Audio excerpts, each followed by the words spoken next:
Hello, hi everyone. I hope you all are well and may divine bless us all, my dear friends, masters. हम कर रहे हैं श्रीमद् भगवद गीता की series और अब हम पहुंचे हैं द्वितीय अध्याय के सेकंड चैप्टर के 49th श्लोक पे। अभी तक हमने 48 श्लोक कर लिए हैं। वीडियो बनाने में थोड़ा टाइम काफ़ी लग रहा है। काफ़ी दिनों के बाद मैं ये वीडियो बनाती हूँ। मैं ट्राई करूँगी कि मैं जल्दी जल्दी बनाऊँ।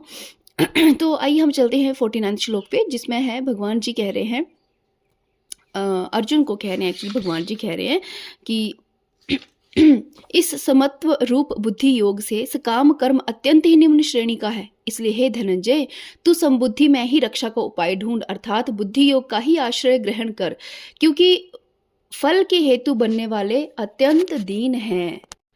देखिए, यहाँ पे भगवान बुद्धि योग की बात कर रहे हैं। बुद्धि योग मतलब समबुद्धि, जिसमें भटकाव नहीं है ना।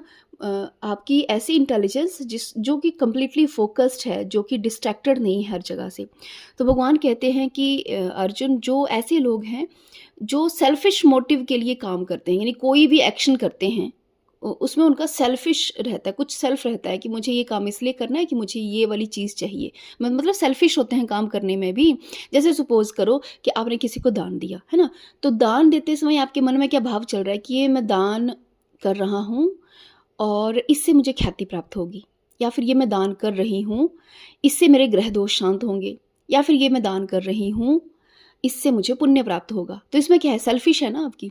आप सेल्फिश होगे कि आपको कुछ चाहिए, इसीलिए आप वो कार्य कर रहे हैं। तो भगवान कहते हैं ऐसे कार्य निम्न श्रेणी में आते हैं, यानी बहुत ही लो कैटेगरी में भगवान जी ने ऐसे कामों को रखा है। तो भगवान कहते हैं ऐसे लोग जो ऐसे कार्य करते हैं उन्हें हम क्या कह सकते हैं, अत्यंत दीन लोग कह सकते हैं। कि ऐसे लोग बहुत दीन हैं, वो इतने अज्ञानी हैं, उन्हें समझ ही नहीं आ रहा कि वो कर्म कर रहे हैं, लेकिन कर्म कैसा कर रहे हैं, सकाम कर्म, निष्काम कर्म नहीं कर रहे। यानी कर्म कर रहे हैं लेकिन उसके पीछे उनका कुछ मोटिव है, कुछ वो चाहते हैं, है ना।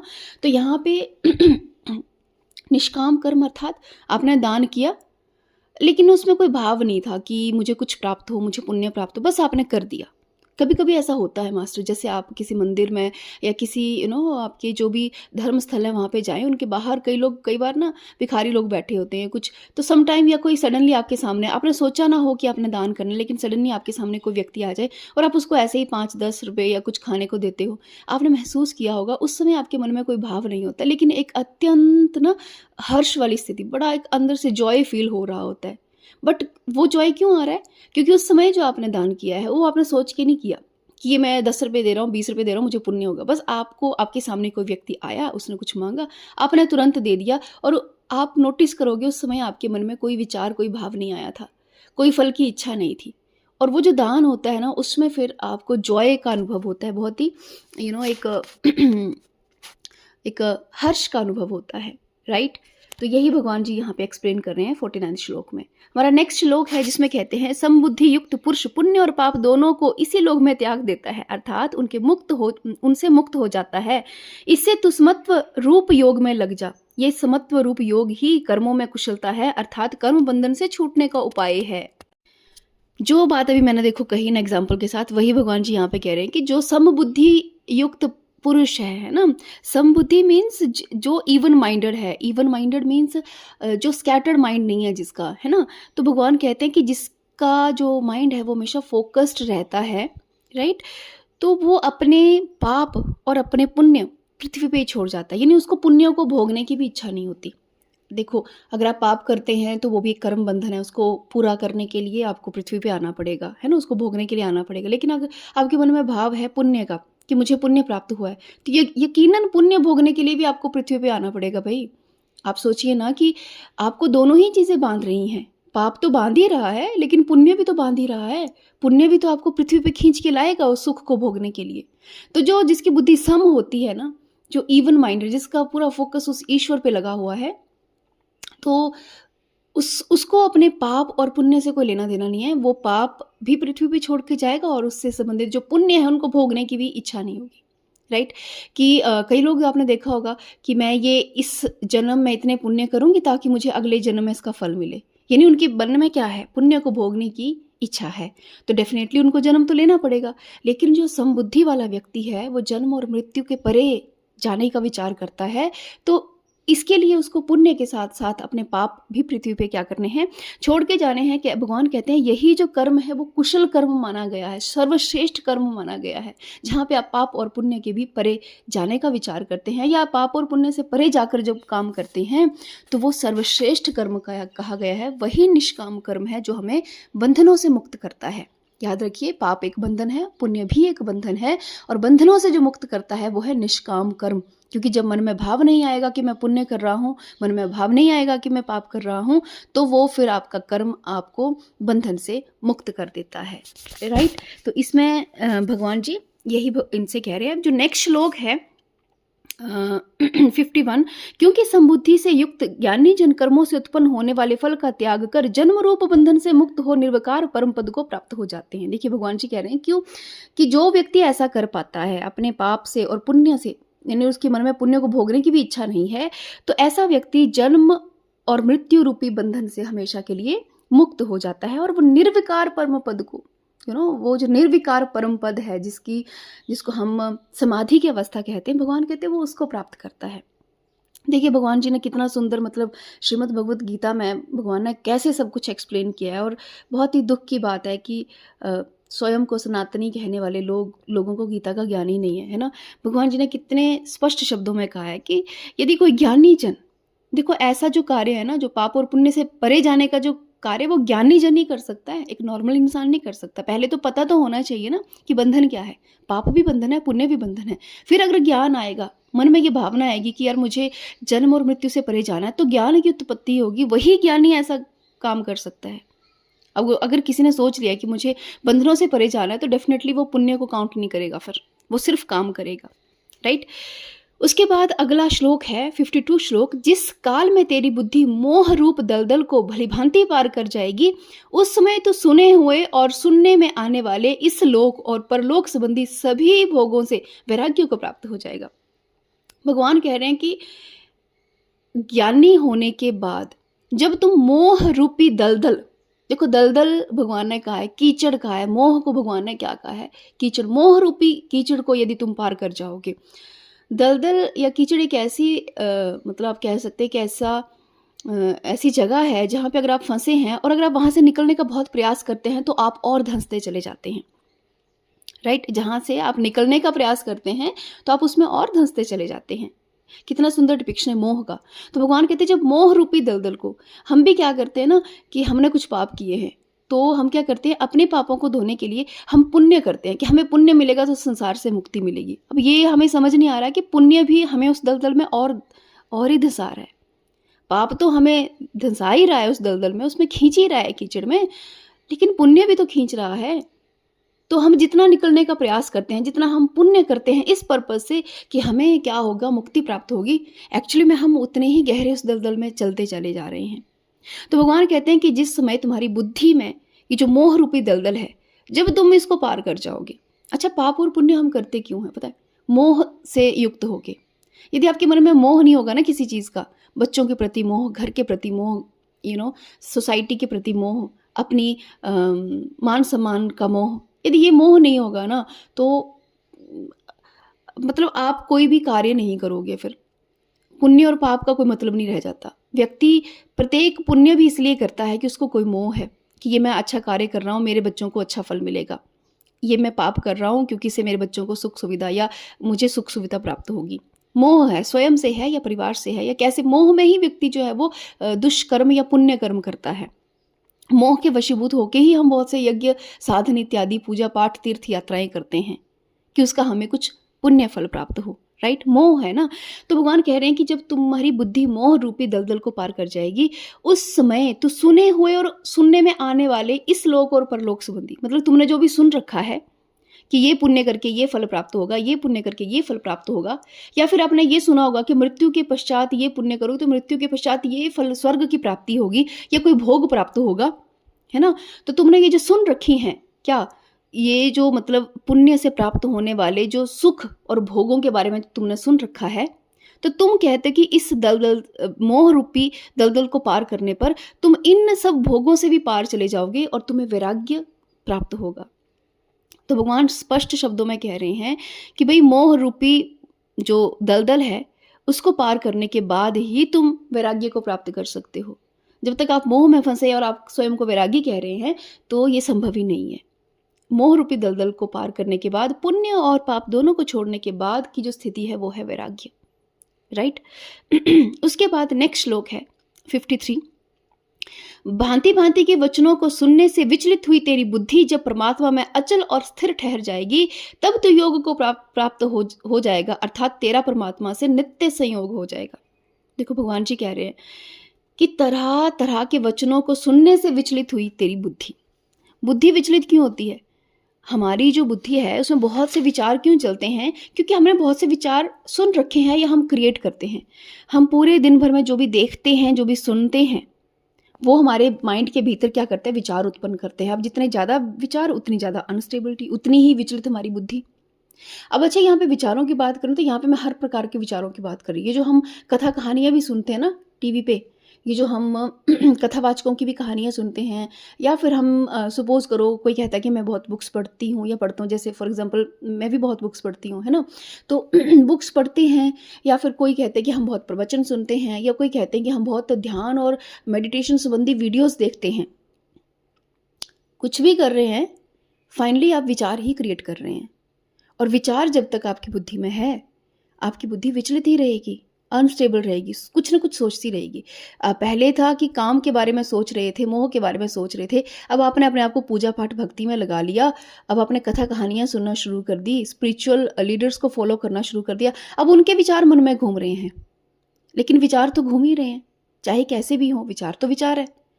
अच्छे विचार थे, बुरे विचार थे, वो आपने उसको करके रखा था, कैटेगरी बना के रखी थी। लेकिन सही मायने में थॉट इज़ थॉट, और थॉट कोई भी हो, अच्छा हो, बुरा हो, भगवान का हो, शैतान का हो, बुद्धि को तो विचलित कर ही रहा है ना। तो भगवान कहते हैं कि जब ये तरह तरह के विचारों से तेरी बुद्धि मुक्त हो जाएगी, तो बुद्धि क्या होती है फिर? इंटेलिजेंस स्थिर हो, मन आपका स्थिर हो जाता है। जैसे ही मन स्थिर होता है मास्टर, मन के यानी जो अंतःकरण है ना, तो इसमें बुद्धि आती है, ठीक है, इसमें मन भी आता है, राइट, इसमें हमारी चित्त भी आता है, यानी मेमोरीज जो होती हैं, हमारी मेमोरी से ही हमारे थॉट अराइज होते हैं, क्योंकि एवरीथिंग, हर कुछ जो है वो हमारा मेमोरी बन रही है। जो कुछ हम सुन रहे हैं, 5 इंद्रियों से हम जो कुछ भी ग्रहण कर रहे हैं, उसकी मेमोरी हमारे भीतर बन रही है, और उस मेमोरीज में से, उस स्मृति में से ही क्या आते हैं? विचार उत्पन्न होते हैं, जो कि हमें विचलित करते हैं, फिर वो हमारी बुद्धि को विचलित करते हैं। तो भगवान कहते हैं जब तुम इन सब विचारों से ऊपर उठ जाओगे, तुम्हारा मन स्थिर हो जाएगा। और मन किस में स्थिर होगा? केवल उस परमात्मा में। जब परमात्मा में स्थिर है तो परमात्मा से संबंधित विचार भी नहीं आएंगे, राइट। कोई व्यक्ति आपके घर में, सपोज आपका कोई भाई बहन, बेटा बेटी घर से बाहर है, तो आप लगातार सोचेंगे न जाने वो कैसा है, खाना खाया कि नहीं खाया, कुछ किया कि नहीं किया। लेकिन सपोज आपके वो सामने है, घर में है, तो आप ये विचार नहीं करोगे कि उसकी स्थिति कैसी है, वो स्वस्थ है कि नहीं है, खाना खाया कि नहीं खाया। वैसे ही जब हमारी दृष्टि ईश्वर पर हो जाएगी, तो हम ईश्वर से संबंधित विचार भी नहीं करेंगे। तो भगवान कह रहे हैं कि ऐसे इस जो परमात्मा में जब हम हमारी बुद्धि जब स्थिर होती है, इसी को योग कहा गया है, ठीक है। जब परमात्मा से हमारा संयोग होता है, यानी हमारी बुद्धि उस परमात्मा में जाके मिल जाती है, हमारा अहंकार उसमें जाके मिल जाता है, हमारा मन परमात्मा में विलीन हो जाता है, तो उसी को योग कहा गया है। और ये योग कैसे प्राप्त होता है? मन को स्थिर करने से।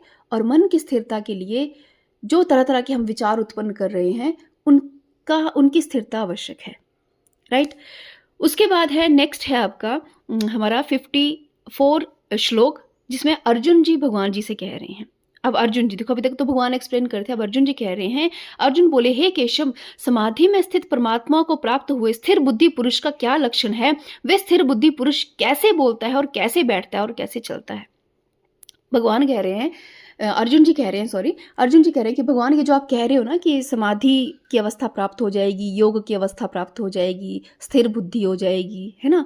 तो वो कहते हैं, अर्जुन कहते हैं कि भगवान, ऐसे व्यक्ति के लक्षण क्या है? कैसे पता चलता है कि ये व्यक्ति समाधि में है कि नहीं है, इसकी बुद्धि स्थिर है कि नहीं है? यानी वो उसका कुछ क्या बिहेवियर उसका रहता है ना, क्या उसमें क्या ऐसे गुण हैं जिसको हम देख के कह सकते हैं कि भाई ये व्यक्ति जो है वो समाधिस्थ है। तो भगवान जी बोले, हे अर्जुन, जिस काल में ये पुरुष मन में स्थित संपूर्ण कामनाओं का भली भांति त्याग कर देता है और आत्मा से आत्मा में ही संतुष्ट रहता है, उस काल में वह स्थित प्रज्ञ कहा जाता है। तो भगवान जी यहाँ पे कहते हैं कि हे अर्जुन, जिस घड़ी क्षण में, यानी जिस भी घड़ी क्षण में एक व्यक्ति का जो मन है, एक व्यक्ति का जो मन है, उसके भीतर की सारी क्रेविंग्स, जिन भी चीज़ों के लिए वो क्रेव करता रहता है ना, तड़पता रहता है, इच्छाएं करता रहता है, जैसे ही उनके भीतर की वो सारी कामनाएं, वो इच्छाएं नष्ट हो जाती हैं और वो व्यक्ति स्वयं में ही स्वयं में ही स्वयं से ही खुश रहता है, यानी दूसरों से एक्सपेक्टेशंस नहीं रहती। ठीक है, जब तक आप दूसरों से कुछ भी एक्सपेक्ट कर रहे हैं तो आप स्थित प्रज्ञ नहीं है। स्थित प्रज्ञ की यहाँ पे भगवान ने परिभाषा दी है। स्थित प्रज्ञ मीन्स स्टेबिलिटी ऑफ माइंड, है ना। स्थित मीन्स स्टेबिलिटी और प्रज्ञ मीन्स इंटेलिजेंस या माइंड, है ना। तो स्थित प्रज्ञ भगवान कह रहे हैं कि जैसे ही आपके मन की सारी एक्सपेक्टेशंस नष्ट हो जाती हैं, एक्सपेक्टेशन देखो, एक्सपेक्टेशंस बहुत सटल फॉर्म में भी होती हैं। एक व्यक्ति है जो बहुत पूजा पाठ करता है, या बहुत, मानो सपोज लेट से उसने बहुत साल तक तपस्या की, कोई तपस्वी है, और वो जब लोगों के सामने जाता है तो वो इतनी सी भी अगर उम्मीद कर ले कि ये लोग मेरी रिस्पेक्ट करें, तो इट मीन वो स्थित प्रज्ञ नहीं है। उसकी जरा से भी एक्सपेक्टेशन है कि लोग मुझे पहचाने या जाने, तो वो स्थित प्रज्ञ नहीं है।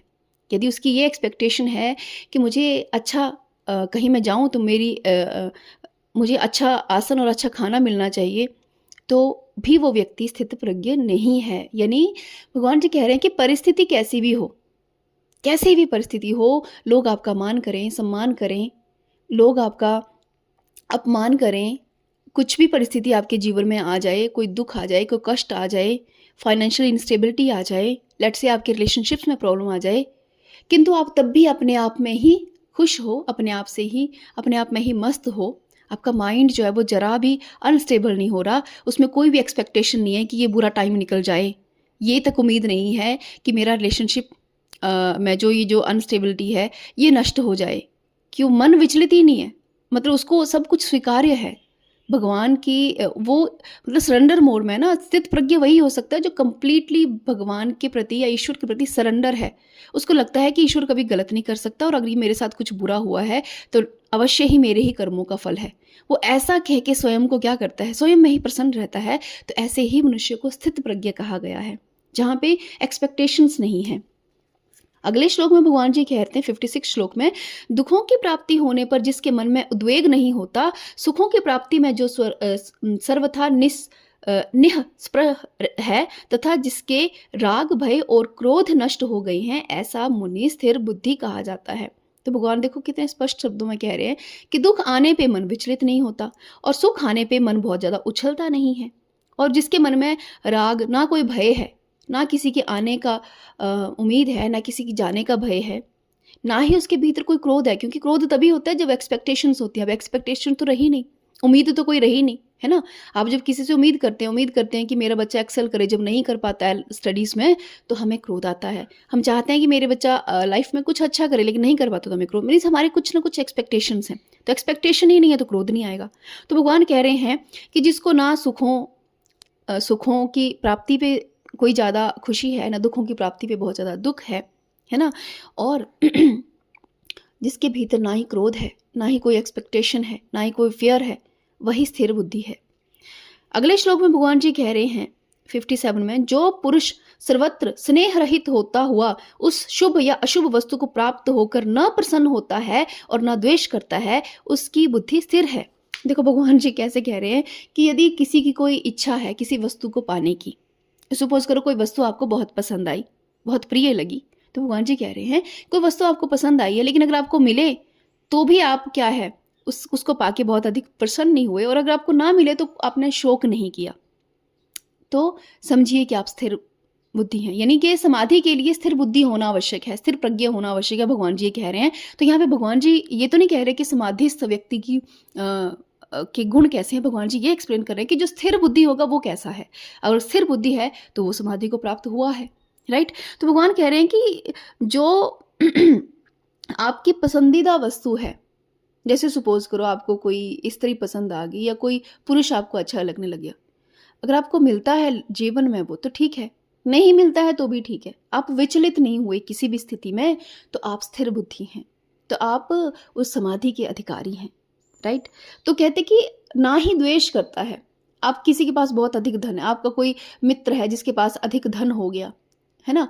तो या फिर वो निर्धन हो गया, तो आपके मन में कोई द्वेष नहीं उत्पन्न हुआ। बहुत अधिक वो अमीर हो गया, बहुत रिच हो गया, तो आपके मन में कोई जलन की भावना नहीं है। आपने सोचा ठीक है, ओके हो गया तो भी ठीक है। कल को आप बहुत ज़्यादा निर्धन हो गए, तो भी आपने द्वेष नहीं किया। तो वो आपकी बुद्धि क्या है? स्थिर बुद्धि है। अगले श्लोक में, दैट इज़ 58 श्लोक 58th श्लोक है, भगवान कहते हैं, और कछुआ सब ओर से अपने अंगों को जैसे समेट लेता है, वैसे ही यह पुरुष इंद्रियों के विषयों से इंद्रियों को सब प्रकार से हटा लेता है, तब उसकी बुद्धि स्थिर होती है। अब भगवान बता रहे हैं कि देखो, स्थिर बुद्धि के लक्षण तो बता दिए, लेकिन स्थिर बुद्धि होंगे कैसे? ये तो बता दिया कि स्थिर बुद्धि ऐसा होगा, वैसा होगा, वो इफेक्ट नहीं करेगा, वो किसी से द्वेष नहीं करेगा, एक्सपेक्टेशन नहीं रखेगा। लेकिन स्थिर बुद्धि हुआ कैसे जाए? क्या ऐसा किया जाए कि स्थिर बुद्धि हुआ जाए? तो इसके लिए भगवान जी ने कहा है कि इंद्रियों को समेट लेना, प्रत्याहार। बेसिकली ये योग का प्रत्याहार बता रहे हैं। भगवान कह रहे थे प्रत्याहार की प्रैक्टिस से आप ऐसा कर सकते हैं। प्रत्याहार में हम लोग क्या करते हैं? हमारी 5 सेंसेस को क्या करते हैं? इनवर्ड टर्न करते हैं। एक्चुअली क्या है, हमारे माइंड में जो भी मेमोरी बनती है वो हमारी 5 इंद्रियों के द्वारा बनती है। हम जो कुछ भी सुनते हैं, जो कुछ भी देखते हैं, जो कुछ भी टेस्ट करते हैं या सूंघते हैं या फील करते हैं हमारी स्किन से, उसकी हमारे माइंड में क्या बन रही है? लगातार मेमोरी बन रही है, स्मृति बनती जा रही है। उस स्मृति में से क्या होते हैं? फिर विचार उठते हैं और वो विचार हमारी बुद्धि को क्या करते हैं? अस्थिर करते हैं। तो भगवान कहते हैं जैसे कछुआ है, वो अपने अंगों को समेट लेता है, अंगों को समेट के बिल्कुल अपने भीतर कर लेता है अपनी सुरक्षा के लिए, वैसे ही हमें जो हमारी इंद्रियां हैं, जो बाहर की ओर टर्न्ड है, बाहर दुनिया को देख रही हैं, बाहर से हर तरह के सिग्नल रिसीव कर रही हैं, आप उन इंद्रियों को इनवर्ड टर्न करो। इनवर्ड टर्न कैसे करेंगे? Through meditation. वो जो ध्यान की जो हम करते हैं ना, कंसंट्रेशन, या वो जो हम बैठते हैं मेडिटेशन करते हैं, एक्चुअली वो ध्यान नहीं है, वो धारणा है। धारणा से हम ऐसा कर सकते हैं। प्रत्याहार के बाद प्रत्याहार, धारणा, ध्यान और समाधि, है ना? तो धारणा मीन्स वन पॉइंटेड कंसंट्रेशन। हम अगर लाइफ में वन पॉइंटेड कंसंट्रेशन को क्या करें? प्रैक्टिस करें, तो हमारी इंद्रियां इन्वॉल्व होने लगती हैं, तो हम अपनी इंद्रियों पे कंट्रोल कर पाते हैं। क्यों कंट्रोल कर पाते हैं? क्योंकि हमारा माइंड लगातार हमारी इंद्रियों को डायरेक्ट करता रहता है। तुम ये देखो, वो देखो। सपोज आप बैठे हो किसी रूम में एंड सडनली आपके माइंड ने कहा यार चलो नेटफ्लिक्स देखते हैं, तो मीन्स तुम्हारी जो सेंसेस है वो क्या कर रही हैं? फोर्स कर रही हैं, तुम्हारी आईज को फोर्स कर रही है कि भाई नेटफ्लिक्स देखो। या फिर लेट से चलो कोई रॉक म्यूजिक सुनते हैं, या चलो कोई भी टाइप ऑफ म्यूजिक सुनते हैं, तो मीन्स आपके कानों को, आपकी जो कान की इंद्री है वो क्या कर रही है? फोर्स कर रही है आपको कि आप कुछ सुनो। या फिर चलो यार ऐसे करते हैं, पिज़्ज़ा खा के आते हैं, तो मीन्स आप क्या कर रहे हैं? आपकी जो टेस्ट की इंद्री है उसको आप फोर्स कर रहे हैं to test something, right? Right knowledge और धारणा, यानी वन पॉइंटेड कंसंट्रेशन से आप क्या कर सकते हैं? अपने माइंड को, अपनी इंद्रियों को इनवर्ड कर सकते हैं। राइट नॉलेज कैसे? कि आपको क्या देखना है और कितना देखना है, क्या सुनना है और कितना सुनना है, क्या टेस्ट करना है और कितना करना है, ये इसका ज्ञान होना आवश्यक है, राइट? तो आप अपनी इंद्रियों को इनवर्ड टर्न करने के लिए बहुत सी धारणा की विधियां हैं, जिसमें कि त्राटक भी आता है और जिसमें कि आपकी ब्रेथ पे फोकस करना भी आता है, या अपने विचारों को ऑब्जर्व करना भी आता है। बहुत से ऐसे मेथड्स हैं जिनसे आप अपने इंद्रियों को क्या कर सकते हैं? इनवर्ड कर सकते हैं, जो कि हमारा प्रत्याहार का एक स्टेप है। उसके बाद है अगले श्लोक में भगवान जी कह रहे हैं 59 श्लोक में कि इंद्रियों के द्वारा विषयों को ग्रहण न करने वाले पुरुष भी केवल विषय तो निवृत्त हो जाते हैं, परंतु उसमें रहने वाली आसक्ति निवृत्त नहीं होती। इस स्थित प्रज्ञ पुरुष की तो आसक्ति भी परमात्मा का साक्षात्कार करके निवृत्त हो जाती है। तो भगवान कह रहे हैं कि जब तक इंसान जो है वो इंद्रियों से सुख प्राप्त कर रहा है, राइट? तो भगवान जी यहाँ पे कह रहे हैं कि जो भी व्यक्ति इंद्रियों से कुछ भी ग्रहण करता है, यानी हम इंद्रियों से जो भी सिग्नल अपने माइंड तक लेके जा रहे हैं, हम देख रहे हैं, सुन रहे हैं, कुछ भी कर रहे हैं, इंद्रियों से सारी जो बाहर की आउटर इन्फॉर्मेशन है, आउटर वर्ल्ड की, वो हमारी कहाँ जा रही है? अंदर जा रही है। तो भगवान कहते हैं जब तक आप इंद्रियों से वो सारी इन्फॉर्मेशन ग्रहण करते रहेंगे, है ना, तो भीतर आपके जो विषय वासना है वो डेवलप होती रहेगी। आपने किसी ब्यूटीफुल चीज़ को देखा, आपके मन में इच्छा हुई इसको प्राप्त कर लें। आपने कोई महंगा सा गैजेट देखा, आपके मन में हुआ कि इसको प्राप्त कर लें, है ना? आपने कोई बहुत अच्छी ऐड देखी खाने वाली, आपका मन हुआ कि तुरंत चल के खा लें, राइट? तो भगवान कहते हैं कि उसके मन में भीतर वो जो विषय वासनाएं वो जन्म लेती रहती हैं। तो जो स्थित प्रज्ञ पुरुष है उसको किसी भी वस्तु में आसक्ति नहीं होती। यानी ये नहीं कि मुझे ये चाहिए ही चाहिए। आसक्ति मतलब अ, जिसको हम कहते हैं कि मतलब वो चीज़ चाहिए ही चाहिए, जिसको हम ऑब्सेशन कहते हैं, यानी उसको किसी भी चीज़ में ऑब्सेशन नहीं होता।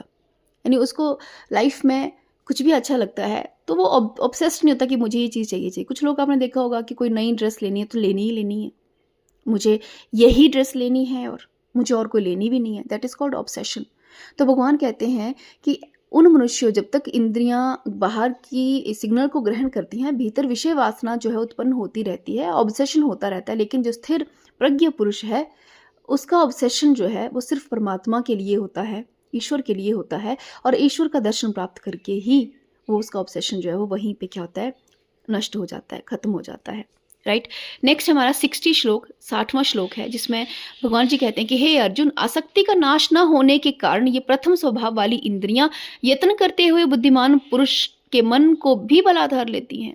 देखो, भगवान कहते हैं कि चाहे अगर आप सपोज करो आपने इंद्रियों का क्या कर लिया, इंद्रियों को क्या कर लिया, कंट्रोल कर लिया कि बाहर हम कुछ नहीं देखेंगे। और वो कैसे किया, बहुत से लोग क्या करते हैं, गृह त्याग कर देते हैं, पहाड़ों पे चले जाते हैं और गुफाओं कंदरों में चले जाते हैं कि ना हम कुछ सुनेंगे, ना हम फालतू कुछ देखेंगे, ना कुछ हम महसूस करेंगे, ना खाएंगे, और हमारी मन जो है वो क्या हो जाएगा, हमारे कंट्रोल में हो जाएगा। भगवान कहते हैं ऐसा कुछ होने वाला नहीं है, क्योंकि इंद्रियों को तो आपने कंट्रोल कर लिया, लेकिन जो उससे पहले जो भीतर आसक्तियां, जन्मों जन्मों से जो आपके मन के भीतर आसक्तियां हैं, इच्छाएं हैं, एक्सपेक्टेशंस हैं, वो तो वही हैं अभी, वो तो उनका तो नाश नहीं हुआ। तो आप विश्व के किसी भी कोने में चले जाओ, हिमालय की किसी भी गुफा में चले जाओ, लेकिन जब तक आपकी आसक्तियों का नाश नहीं होगा, वो आसक्तियां आपको फिर से इस संसार में ले आएंगी। वो जबरदस्ती, आपने इंद्रियों को कंट्रोल कर लिया, ठीक है, लेकिन आसक्तियां तो कंट्रोल नहीं हुई। तो भगवान कहते हैं वो विषय वासना आपको इस संसार में ले आएंगे। ठीक है। तो उसके बाद अगले श्लोक में भगवान जी कहते हैं कि इसलिए साधक को चाहिए कि वे उन संपूर्ण इंद्रियों को वश में करके समाहित हुआ मेरे परायण होकर ध्यान में बैठे, क्योंकि जिस पुरुष की इंद्रियां वश में होती हैं उसी की बुद्धि स्थिर हो जाती है। तो भगवान कहते हैं कि देखो, अपने इंद्रियों को वश करके अब जो विषय वासना है उसको कैसे दूर करना है, वो कहते हैं, भगवान कहते हैं कि मेरा ध्यान करके। यहाँ पे भगवान, याद रखिए, जो भगवान कहते हैं, श्री कृष्ण यहाँ पे कह रहे हैं, यहाँ पे कुरुक्षेत्र के युद्ध में भगवान कृष्ण एक मनुष्य के रूप में नहीं है, यहाँ पे मुझे ध्यान करके मीन्स उस परम आत्मा, उस पूरे निराकार ब्रह्मांड को यहाँ पे भगवान डिपिक्ट कर रहे हैं मैं कह के। मैं मीन्स भगवान स्वयं, यानी मनुष्य के शरीर को नहीं कह रहे, भगवान कह रहे हैं इस पूरे ब्रह्मांड को, क्योंकि स्वयं भगवान ब्रह्मांड है, यूनिवर्स है। तो भगवान स्वयं को डिपिक्ट कर रहे हैं कि भाई तुम्हें मुझे ध्यान में रखकर बैठना चाहिए। राइट। क्योंकि जब हम निराकार का ध्यान करते हैं तो हमारे भीतर की विषय वासनाएं वो अपने आप क्या होती हैं, क्षीण पड़ जाती हैं। क्यों? क्योंकि हमारी विषय वासनाएं जो है वो किसी साकार वस्तु से ही जुड़ी होती हैं। जैसे हम निराकार का ध्यान करते हैं तो उन विषय वासनाओं को क्लिंग होने के लिए कोई चीज़ नहीं मिलती। अब सपोज करो आपने किसी साकार का ध्यान, हालांकि साकार का कर सकते हैं, इसमें कोई वो नहीं है, लेकिन बहुत से लोग हैं जो साकार मूर्ति में या किसी ईश्वर में साकार रूप में ध्यान करते हैं और अपनी सारी इच्छाएं उनके साथ जोड़ देते हैं। तो इसीलिए निराकार का ध्यान करने को कहा गया है कि एटलीस्ट आपके मन की जो इच्छाएं वासनाएं हैं वो आपके क्या हो, क्षीण हो और आप उससे आपकी बुद्धि क्या हो, फिर शुद्ध हो, और शुद्ध बुद्धि से ही आप उस परमात्मा के दर्शन प्राप्त कर सकते हैं। तो मास्टर, आज के लिए हम इतना ही करते हैं, बहुत लंबी ऑलरेडी वीडियो हो चुकी है। आई होप आपको ये अच्छा लगा होगा। नेक्स्ट बहुत जल्दी हम इस सेकंड अध्याय को ख़त्म करके हम थर्ड अध्याय पे आएंगे। बहुत थोड़े से ही इसके श्लोक बचे हैं जो कि हम नेक्स्ट वीडियो में कवर करेंगे। तब तक के लिए थैंक यू सो मच।